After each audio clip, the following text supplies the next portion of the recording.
Thanks for tuning in. Today we got some Oracle lighting. We're going to put these rock lights on Andrew's Raptor Bronco here. We're just going to give you like a rough overview. It is a universal kit, so we're not going to get too in depth with it, but we got the fender liners removed already, so we're going to get mounting these lights and then show you some wiring. So we got to mark the holes where we got to drill for to mount the lights. One quick tip is these are pretty deep holes, so you can't really get like a marker or anything through there to mark it. So we're just going to take a punch, push it through this hole, and push right through the liner, and then we can drill the hole from that.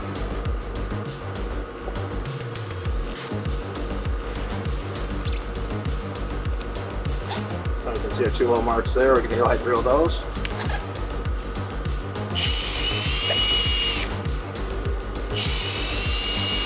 Now we got to get a bigger drill bit to make a spot to run this harness through. Just put it somewhere right between the two drilling holes, two holes that are already drilled.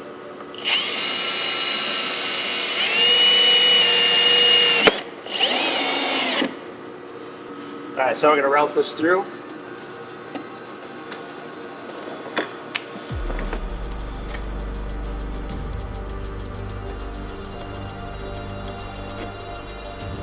So we're kind of worried about the surface area of this little washer on a fabric liner like this. So wouldn't be that hard to probably pull that through. I mean, it probably wouldn't happen, but just to be safe, we're going to go ahead and just put a bigger washer first.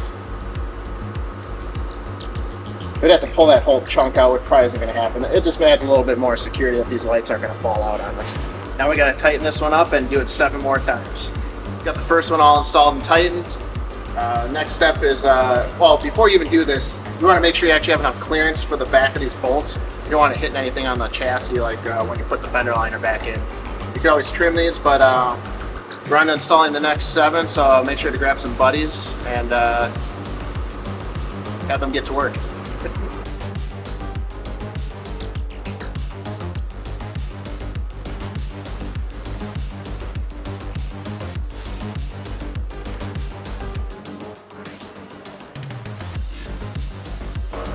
Want to trim the back of these bolts.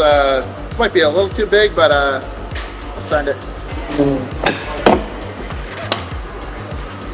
Oh, I guess that worked. Got all the lights mounted, so it's about time to put the fender liners back in. This wiring, we're going to route it back just over the frame here a little bit, but you got to make sure you keep it away from any moving parts or hot exhaust. Have these wires here. We're just going to put it over the frame here. And once the fender liner's up in, it should keep it nice and in place, and then we'll zip tie it all the way to the front. No, it came on that one. Are you 100% sure? Because it didn't on that. Are you 100%? Are you 150% sure?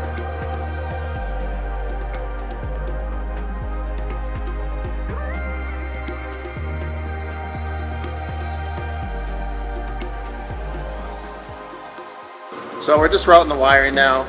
At least you have a Bronco, so if you do, I guess. You should have enough clearance to get under there without having to jack this thing up.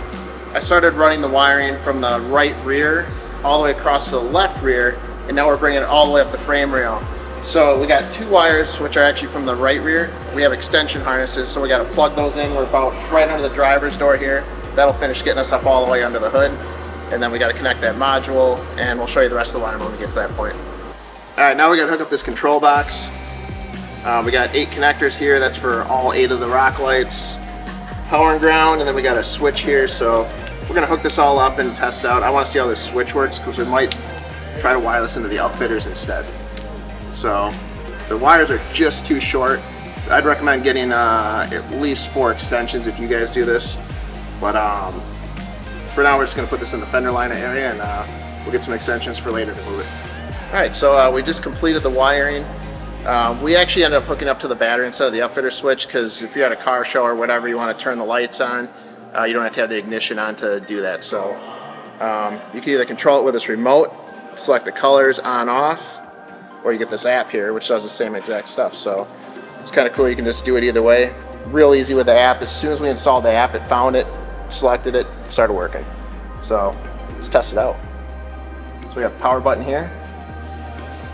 Now we got the purple on. It responds pretty quick too, so you can just select different colors.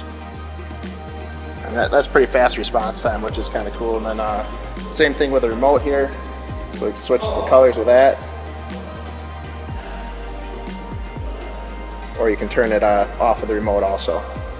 So nice to be able to control it multiple different ways.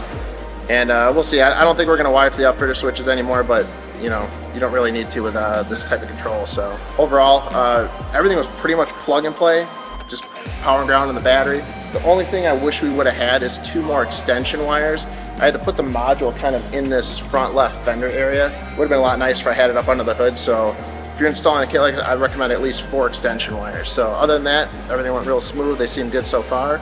Don't forget to like and subscribe and hit the notification button. And I'll see you later.